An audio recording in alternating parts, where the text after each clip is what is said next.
Welcome, everybody. It's your hosts, Frank and Suze, coming to you live from our backyard quarantine. Brought to you by Ephemera Terrariums. Today's video is on repotting. Take it away, Suze. Thanks, Frank. Pots come in 2-inch, 4-inch, 6-inch, and 8-inch. On up from there, but these are the distance across the top, so the diameter of the pot. There's two different types of pots that we generally use, or most people use. We've got terracotta pots here, and just your regular old plastic pot or grower's pot here. So the difference between the two of these guys is the terracotta is made from a clay-based ceramic, so when it's fired it's actually going to harden and then get porous. So it has tiny little holes in these guys so they actually breathe better, and so it's better for things like succulents and cactus, plants that like to have a well-drained soil that also want to breathe are going to be better in these guys.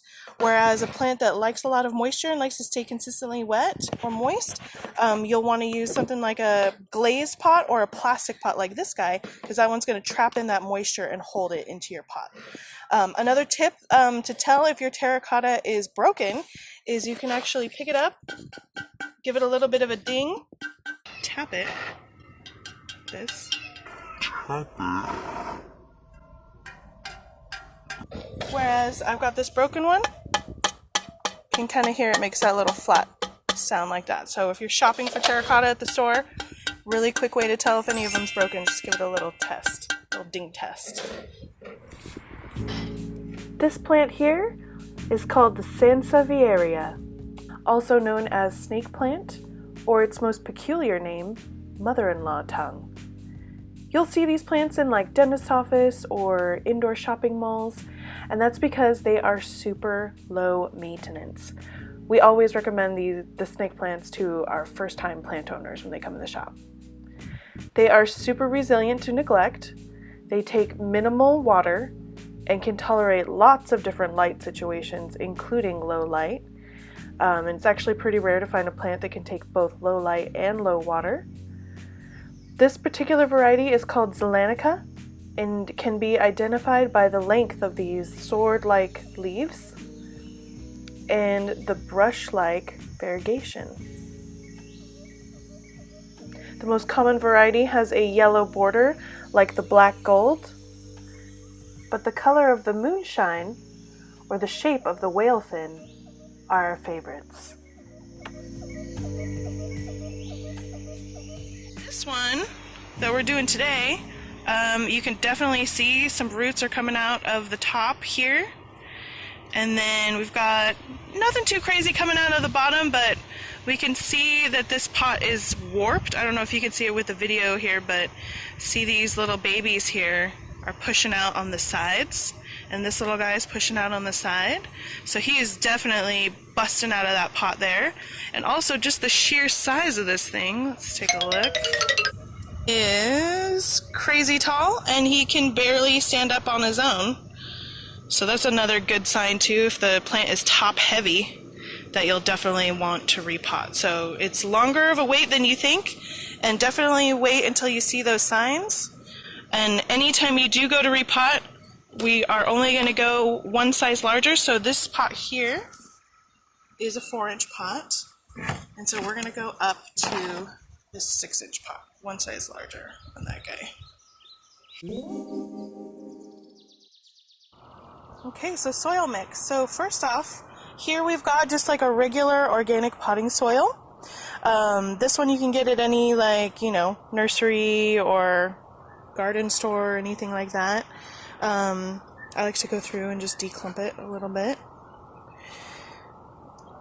And so I choose a potting mix over a garden soil, mainly because the potting mix is going to have more peat moss in it, which is what gives it that fluffy texture, and garden soil is going to have more sticks and just bigger chunks in it. So if you're using the potting for indoor plants, or you're potting something small, you'll definitely want to use a potting soil instead of a garden soil. To this we're going to add this is PERLITE. So this is a type of aeration that you use for planting mediums to provide some air pockets and make the soil a little fluffier. It also helps the water drain through your soil faster, so it makes it a well-drained soil. So we're just going to add some perlite in here and just mix this up. So some around in this area is going to be good for things like tropicals. So you just take, just a little bit of perlite. You can add a little vermiculite in here, maybe a little more peat moss, or even some like orchid bark, stuff like that. And all those things are going to kind of help retain the moisture in your soil and hold in. And then that perlite is going to help just break it up so it's not so dense. But because we're planting sansevierias, we're going to add a little bit more perlite, so we're going to make it more porous because they like a super well-drained soil. So we can get that in there. Because you want that water to not sit and stay in the pot. You want it to drain out as fast as it can, so it doesn't sit and keep the roots oversaturated. So you got a little more perlite, and then we're also going to add a little bit of sand. So this type of sand you can get anywhere. Again, you can get them at your normal garden stores, things like that. Home Depot even carries it. But you'll want to make sure that you use, instead of a paver sand, you'll want to use what's called play sand. So paver sand is going to be a little bit powdery. It's what they use to put in between like bricks and stuff. And the play sand is what they use for playgrounds, basically. And it has just a grittier, thicker texture. See that? So it's got a little bit more grit to it, and that is just really good for making a porous soil. And if you don't have any of those things laying around, you can also use our handy dandy pea gravel. So you can throw some of that in there as well. And any of those things will help aerate your soil and make it nice and well drained. Okay. So we've got our 6-inch pot, and here's our 4-inch guy right here. First thing you want to do is you want to actually give this a little bit of a squeeze. So we're going to just kind of squeeze this pot. Now this guy really doesn't need it, he's ready to come out, but sometimes you have a plant that doesn't really want to come out. What might happen sometimes is the roots will come out these holes, and then it just becomes harder for you to pull the actual plant out of its pot. So just make sure when you're doing this that you're just squeezing it and loosening it as much as you can before you yank that pot off, because you don't want to accidentally rip any of those roots off of the plant by doing this little step here. So just gently get this guy off. And as you can see here, this guy is ready to, go into its new home. The reason that I can tell, it's got lots of its roots exposed on the outside of the pot. And we also got some indication here where it's kind of clumping up and around the edges of the pot. So that's like at the bottom there.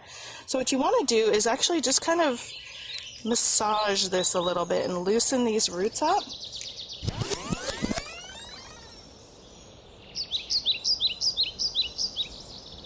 And you don't want them to continue to grow in this tight, cramped circle, because they'll actually suffocate themselves by cramping their roots too tight without enough oxygen or soil in between the roots. So you want to get in there and just kind of break it up. Now this particular plant likes to be cramped, so I'm not going to go crazy with tickling up these roots and so they're super loose, but I am just going to go in there and just kind of loosen these guys up, maybe a little bit from the bottom here. And just kind of, make sure they're not, when they do regrow, that they're going to come out and grow outwards and not continue to grow inwards. And we've got our little pot here, so we're not just going to put them right inside with no soil at the bottom, but we do want to first check to see how deep it's going to sit in there. And that's actually pretty good, because you do want this little bit of a lip right here, so that when you go to water, you still have like a little reservoir for the water to collect. But you don't want all of these roots at the bottom exposed just to the bottom of your pot, and it can get too dried out. So we do want to put a little bit of a layer of soil inside first. So this is that same mix that I just made. And we're just going to put a real thin layer across the bottom, because we know we don't want the top of the root ball to sit too high in this particular pot, because we just checked. So we're going to check it again. And that's pretty good. We've got a nice little lip happening, and then we're just going to add soil all the way around. So when you add soil, you want to add a little bit on one side and then flip it around and add a little bit more on the other side so you make sure that it's even all the way around, because we have that 1-inch gap all the way around the whole plant. So let's fill in that 1-inch gap evenly.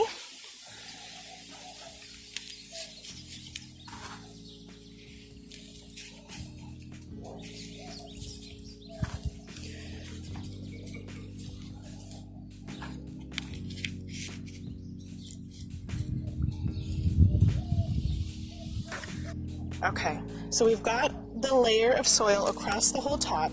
Now we did have some roots that were kind of exposed on the top as well, and so I just added a little bit of soil on the top just to cover up any exposed roots. They'll dry out too fast. So we've got them all covered up, and as far as pressing down, you're just going to do just kind of like enough to collapse any air pockets that might be down below, but we're not like cramming and pressing this down really intensely.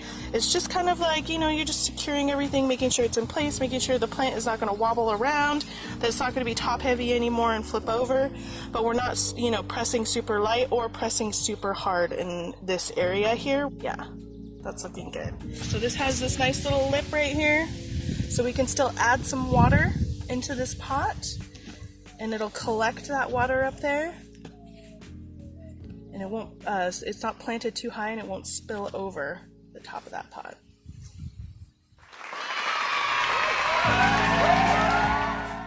Perlite. What is this styrofoam looking stuff? Well, it's not styrofoam. It's actually volcanic rock, also called obsidian, which is also known as dragonglass. Dragonglass that has been heated to 900 degrees until it expands to 10 times its normal size. Then, the expanded rock is crushed up and used for things like planting mediums and insulation, and for slaying White Walkers. Duh. If you learned something new, give us a like and subscribe for more fun videos on plants. Also, tell us what you want to know more about in the comments.